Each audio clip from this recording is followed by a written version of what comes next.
bikes. Now, e-bikes, are they cheating? According to the big guy that I just rode past, yes they are. I think differently. Is it cheating to have a battery and a motor on your bike as you go to work? No, you're some kind of god. Trust me, I'm going to find out today as I review the Volt Pulse.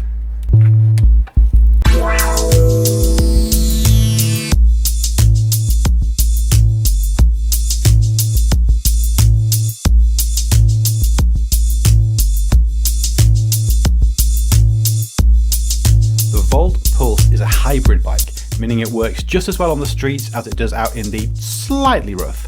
It's an e-bike, so there is an electric motor in there helping you along the way. Look at me there, riding a bike and flying a drone. What a legend. There's some nice sleek looks with this bike, really like it. There's a Panasonic 36 volt battery in there, look at it there, and it's controlled on the handlebars by this control panel. You can cycle through 4 different kinds of power assistance. There's the buttons. And there's also some very tidy Shimano gears just there. And all this helps to control the 250 watt motor, which is right there in the back wheel. There's suspension on the forks at the front with some nice juicy tyres up front, and also seat suspension for your bum, because, you know. And there's also one of those things, is it for bread? I don't know.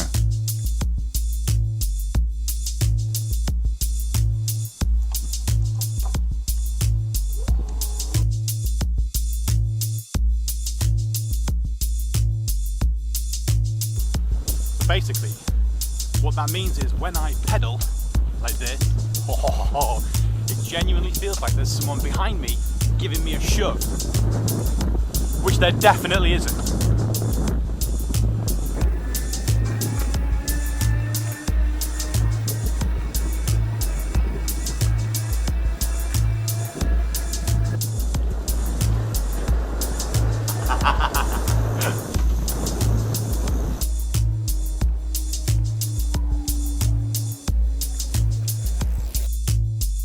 The Pulse also operates really well on slightly rough ground. It certainly had no bother at all with this thick, wet grass. That's helped by the grip on the tyres, the suspension, and also the amount of torque you get at low speeds. So you really can take this further than the office. And that's the main thing with an e-bike. You'll arrive at your office and you won't be drenched in sweat. Look at that. Look at me go. Riding and drone. Seriously, man. Seriously, legend. The Volt Pulse retails for £1,499. Now that is pricey, but it really is worth it. Check it out.